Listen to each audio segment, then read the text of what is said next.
Bonjour, c'est le professeur Jawad Salarini du département de langue et de littérature française.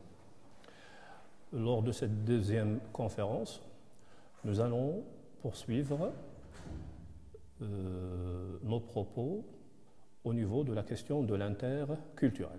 Durant la première conférence, nous avons mis l'accent sur le concept de l'interculturel dans son rapport avec la culture.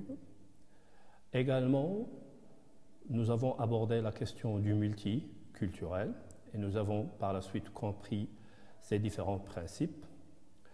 Aujourd'hui, nous allons continuer toujours au niveau de cette question de l'interculturel, mais nous allons voir cette question du rapport entre l'identité et l'altérité dans le rapport avec l'interculturel. Comme rappel, nous avons dit que l'interculturel cherche à édifier des passerelles.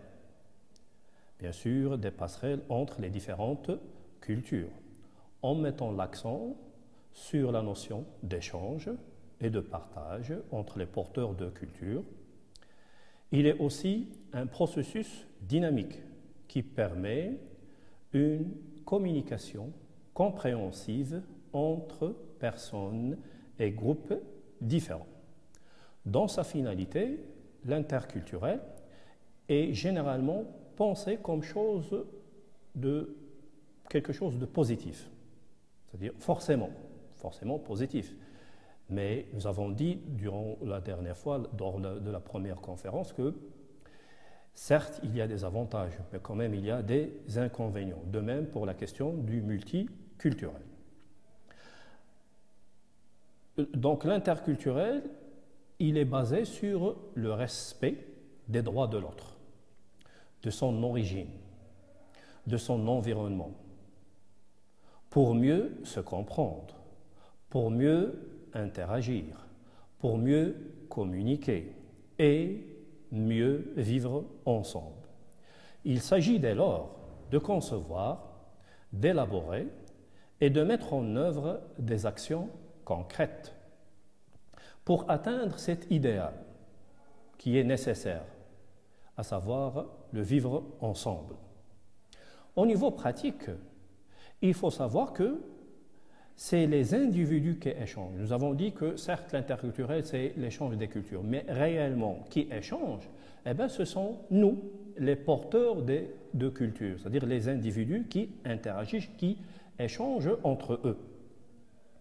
Donc, nous avons une interaction qui s'installe entre l'identité et l'altérité, le moi avec l'autre bien sûr. Si vous vous rappelez, on avait étudié un article de Nayla Farouqi, extrait de son essai « Les deux Occidents », qui parlait de cette différence entre l'identité et l'appartenance. Nous avons identité et nous avons bien sûr appartenance, et il y a une grande différence. Au niveau de ce livre de Nayla Farouqi, c'est-à-dire « Les deux Occidents », qu'est-ce qu'on peut dégager ? Premièrement, c'est le fait que l'identité que chaque porteur de culture possède, elle est toujours en construction. Nous n'avons pas une identité figée. Et par la suite, on vit dans ce qu'on appelle l'éclatement identitaire, ou ce que des chercheurs appellent les identités pulvérales. Donc c'est ça un petit peu la caractéristique actuelle, à savoir que les porteurs de culture, ils possèdent des identités éclatées, des identités qui ne sont pas figées, des identités qui sont toujours en construction. Et de ce fait-là, chaque porteur de culture doit être conscient du caractère mobile de son identité, qu'elle n'est pas figée et qu'elle s'inscrit dans un processus dynamique. Il faut comprendre, chers étudiants, que l'identité n'a de sens sans l'altérité dont elle tire sa légitimité. C'est-à-dire, on ne peut pas concevoir l'identité sans l'existence d'une autre composante, à savoir l'altérité. Lorsqu'on veut comprendre ce concept de l'altérité, bien sûr, on va revenir aux ressources, le dictionnaire et d'autres ouvrages, mais nous allons découvrir que l'altérité, elle vient du latin, alteritas. Et ce qui est le plus intéressant, c'est le fait que nous allons découvrir que l'altérité, c'est question de changement. Et c'est ça ce qui est capital pour nous. L'altérité, c'est, comme dit Michel Leiris dans ses travaux, c'est une distorsion de l'autre, une déformation de l'autre, bien sûr. L'autre, en réalité, est une composante à la fois fondamentale et dialectique du processus de construction de l'identité. C'est-à-dire l'autre, eh bien, il fait partie de la composition de notre identité. L'autre est en fait ce qui n'est pas le moi, ce qui est différent du moi, ce qui est en même temps, il permet à l'identité de prendre forme, de trouver un sens. Sans la présence de l'autre, l'identité, finalement, elle n'a aucun sens.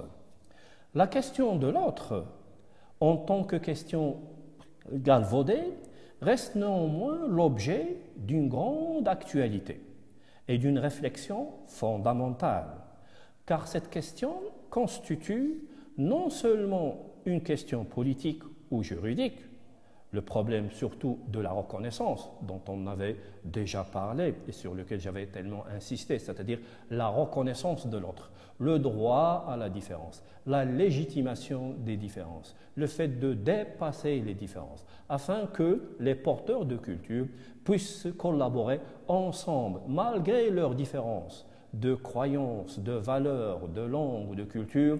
L'essentiel, c'est de trouver un point commun pour que les porteurs de culture puissent coexister et mieux vivre ensemble. La question des rapports culturels et des fondements historiques de la connaissance humaine, de l'expérience de la confrontation avec ce qui paraît non semblable à soi, donc tout ceci, ce sont des questions qu'il faut prendre en considération lorsqu'on aborde cette question du rapport de l'identité à l'altérité dans le cadre de la vision de l'interculturel.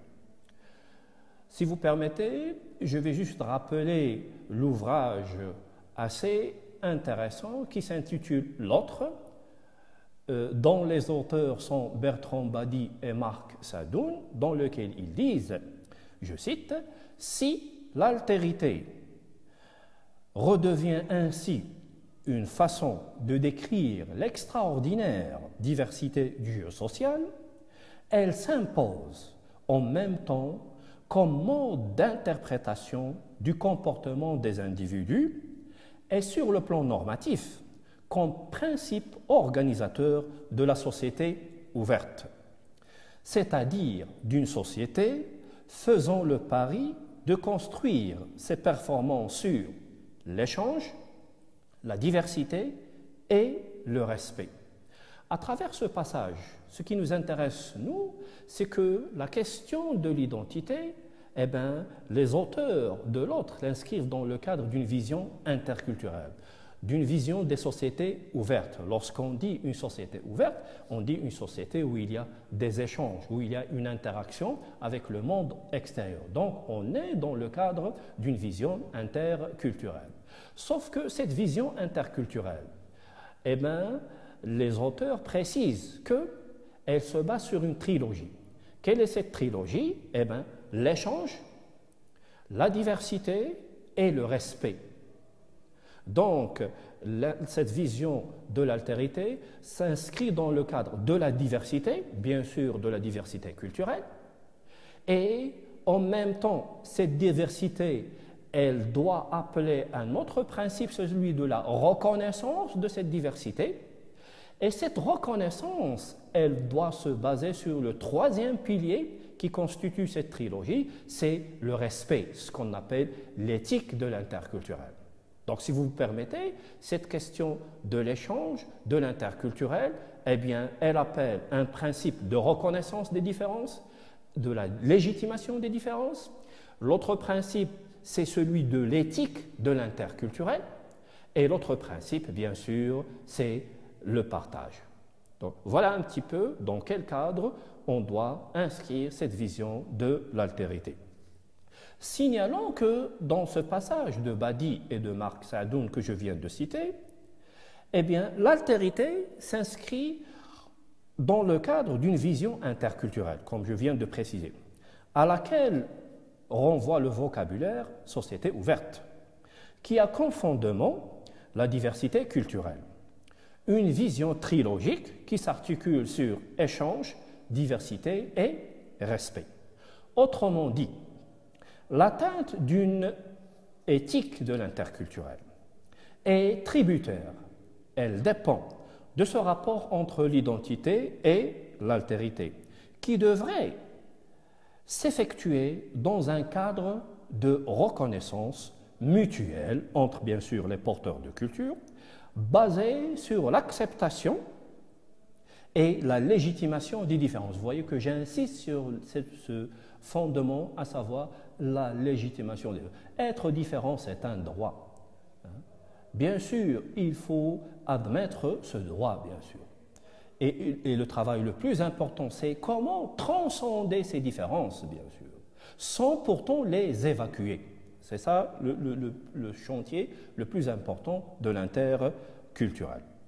Toutefois, l'altérité, qui est une forme d'expérience personnelle de la rencontre, peut susciter parfois des anathèmes.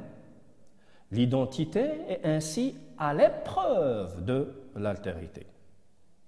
Et c'est ce qui se dégage du passage suivant que je vais vous citer, toujours de l'autre, de Bertrand Badi et de Marc Sadoun. Lorsqu'ils disent « Le couple identité-altérité est aussi un emblème largement utilisé pour protester contre les échecs, les préventions et les déceptions. L'autre n'a plus d'alibi politique et devient alors l'absolument différent. Le monde cesse clairement d'être politique pour s'ethniciser. Cet univers de ghetto qui en dérive semble parfois s'inscrire dans l'actualité la plus sanglante. L'échec des constructions nationales trouve ainsi des relais dramatiques dans l'apologie de particularisme qui ne s'alimente plus que de la diabolisation de l'autre. Ce passage, il est très très intéressant parce que on voit qu'est-ce qu'on peut dégager, quelle lecture on peut donner. Tout simplement, c'est que l'autre, c'est le différent. L'autre, c'est l'étranger. L'autre, c'est la source de tous les maux. L'autre qui représente une menace. L'autre dont il faut se méfier. Toutes ces représentations de l'autre nous montrent à quel point il faut prendre en considération ce rapport de l'identité à l'altérité dans le cadre de la vision interculturelle.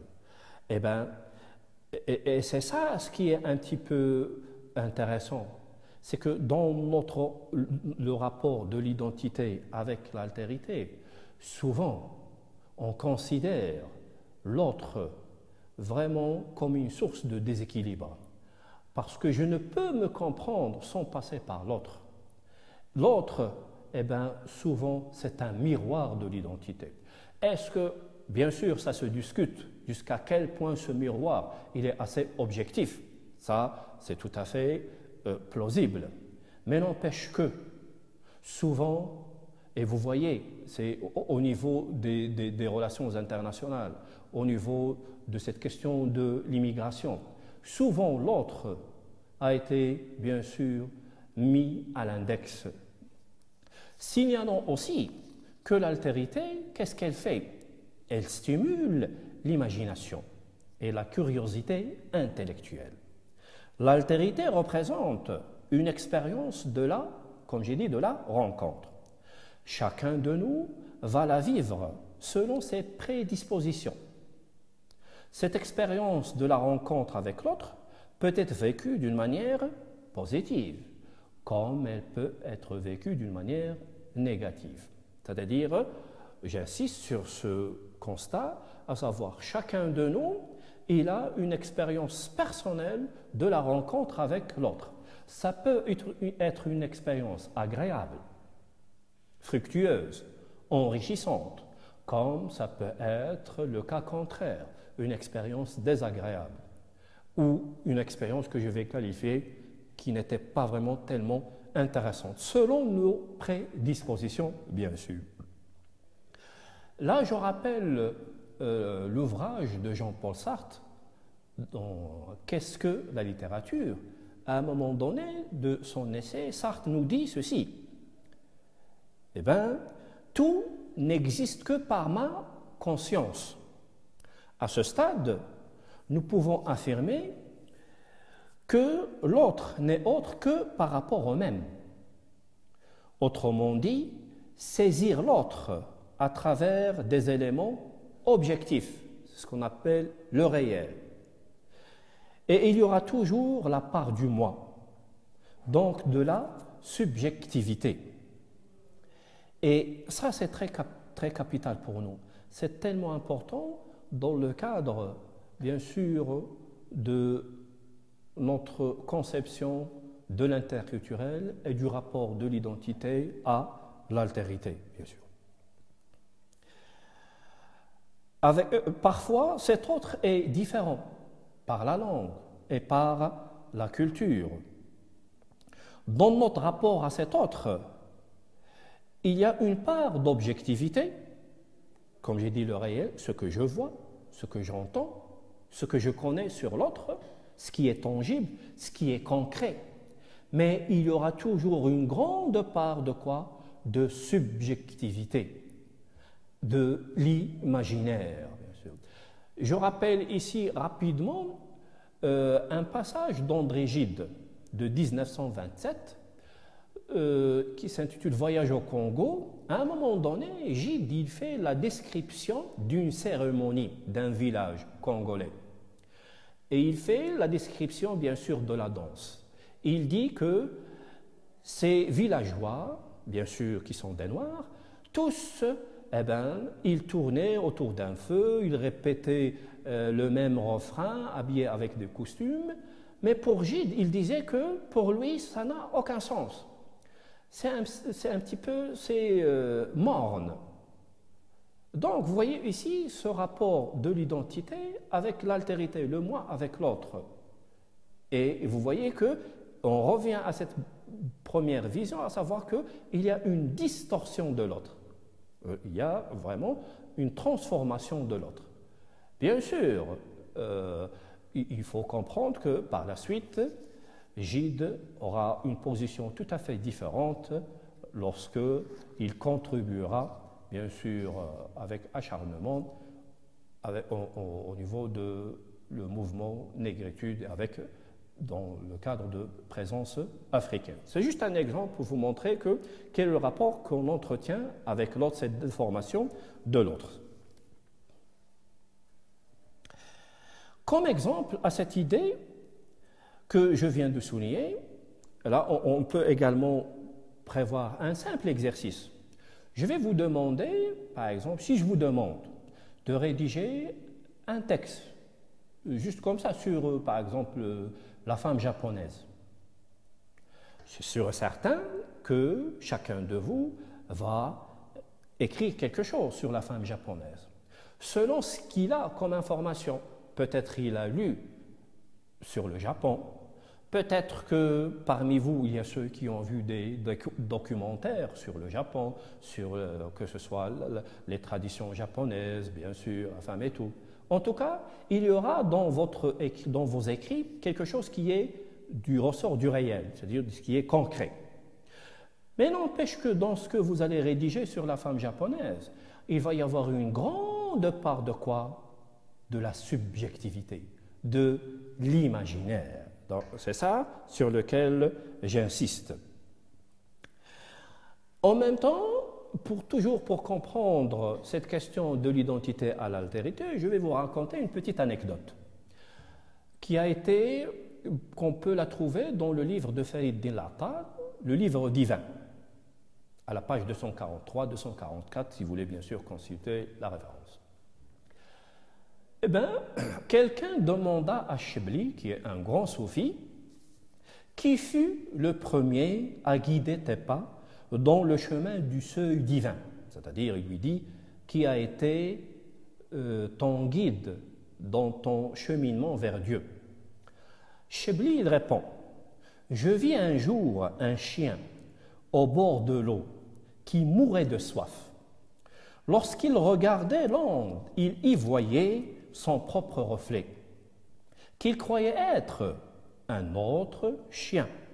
Et chaque fois devant cette image, il s'enfuyait sans avoir bu.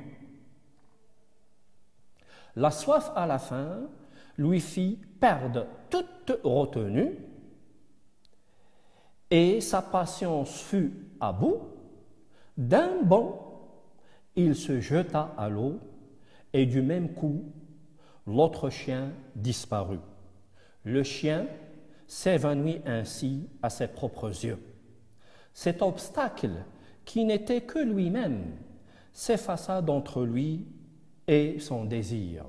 C'est ainsi que l'obstacle qui se dressait devant moi disparut. Sans nul doute, ce n'était que moi.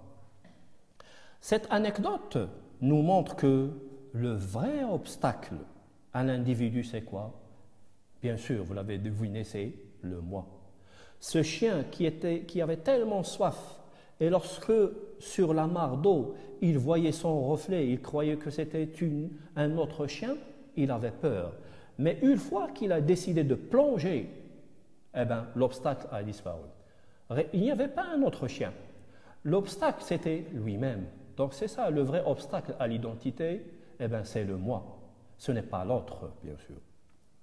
C'est pourquoi on parle de la tyrannie du même, c'est-à-dire que parfois, le moi, souvent, il représente un danger, un vrai obstacle dans notre rapport avec l'autre, à travers ce qu'on appelle les préjugés, les stéréotypes, qui ne correspondent pas parfaitement à quoi? À la réalité, qui font une large place à la subjectivité et à l'imaginaire.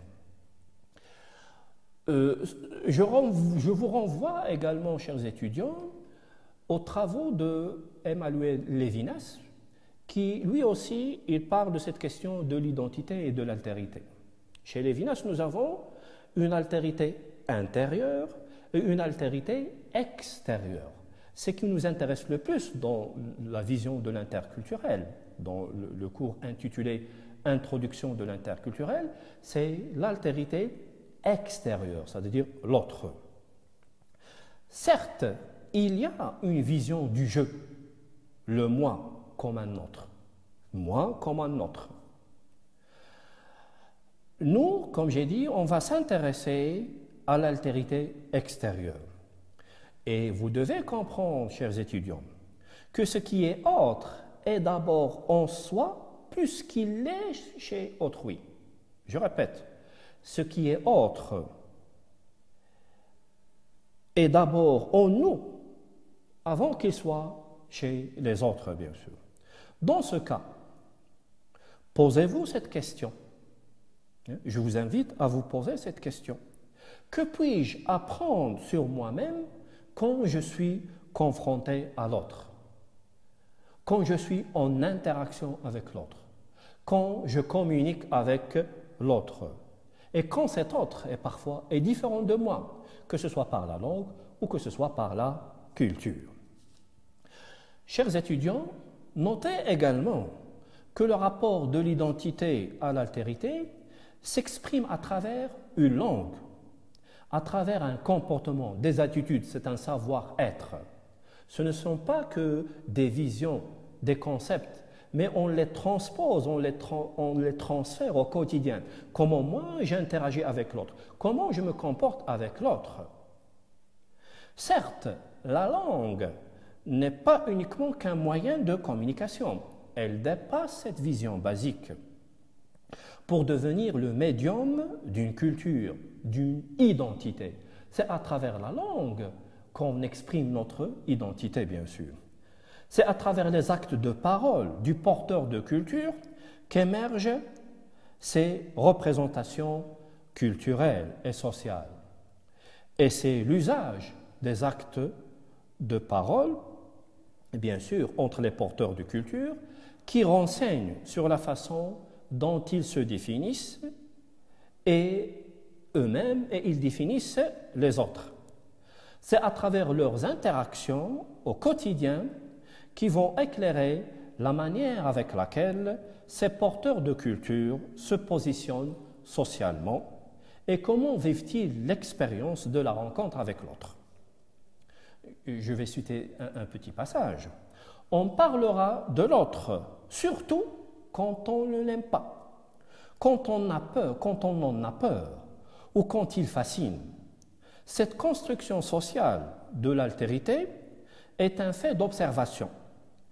Elle révèle des attitudes et aide d'abord à mieux connaître celui qui s'exprime, sa façon de penser et d'agir. À ce titre, on l'envisagera comme altérité imaginée, source de comportement.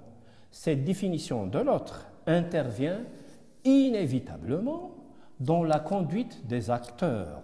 Elle crée des situations faites de tensions et de conflits, mais aussi d'occasions à saisir pour s'affirmer, se justifier, imposer son ordre ou parfois s'ériger en victime. À ce niveau d'analyse, on parlera volontiers d'altérité stratégique. J'explique un petit peu ce passage. Ce qui transparaît, c'est l'usage multiforme de l'altérité. Elle peut être réelle, comme elle peut être imaginaire, comme elle peut être stratégique. Donc, nous avons une altérité réelle, le concret, le visible, le tangible. Nous avons une altérité imaginaire, subjective. Et nous avons une altérité comment? Stratégique, bien sûr. En effet, dans l'exercice de l'altérité, les options qui se présentent aux porteurs de culture, c'est d'abord l'option objective, celle du réel, ce que je vois, ce que j'entends, ce qui est concret, l'autre. Autrement dit, saisir l'autre à travers un savoir. Et il y a également celle qui a trait à l'imaginaire, la voie subjective. Et c'est cette part d'imaginaire, c'est ça ce qui est intéressant. Là où l'altérité, elle fait une large place à la subjectivité, à l'imaginaire, qui donne à l'altérité son caractère stimulant. L'altérité stratégique, la troisième composante, l'altérité stratégique quant à elle, se résume à cette somme,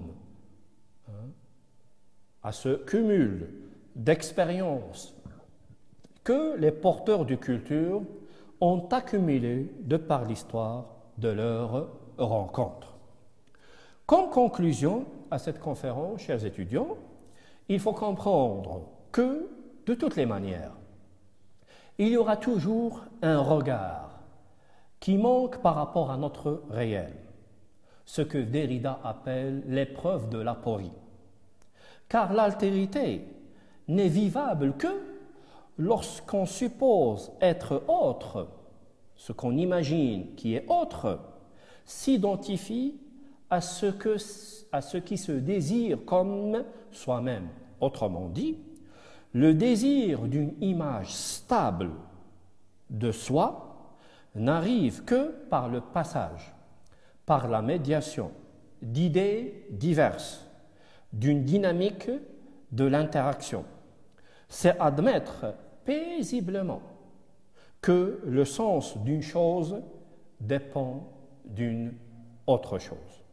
Sur ce, je vous remercie et je vous souhaite bonne continuation. Merci.